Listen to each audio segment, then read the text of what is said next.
থাইল্যান্ডের ব্যাংককে বিমস্টেক সম্মেলনের সাইডলাইনে আজ শুক্রবার 4 এপ্রিল বাংলাদেশের প্রধান উপদেষ্টা অধ্যাপক ডক্টর মোহাম্মদ ইউনূস ও ভারতের প্রধানমন্ত্রী নরেন্দ্র মোদীর মধ্যে দ্বিপাক্ষিক বৈঠক হবে।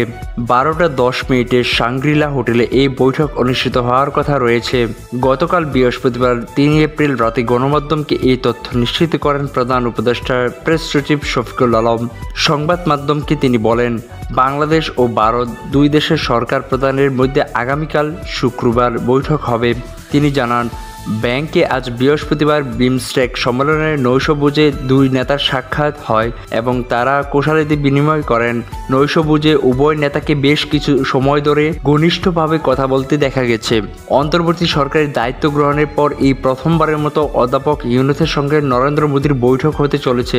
বাংলাদেশ ও ভারতের কোটি কোটি মানুষের দৃষ্টি থাকবে এই বৈঠকের দিকে।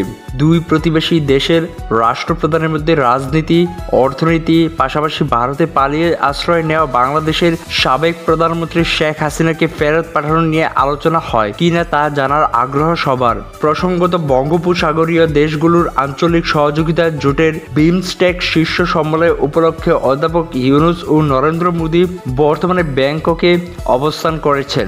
2 থেকে 4 এপ্রিল ব্যাংককে বিমস্টেক সম্মেলন অনুষ্ঠিত হচ্ছে। আগামী 4 এপ্রিল অধ্যাপক ইউনূস আনুষ্ঠানিকভাবে বিমস্টেকের চেয়ারম্যান হিসেবে দায়িত্ব নেবেন। এর মধ্যে দিয়ে বাংলাদেশের কাছে বিমস্টেকের দায়িত্ব হস্তান্তর করা হবে।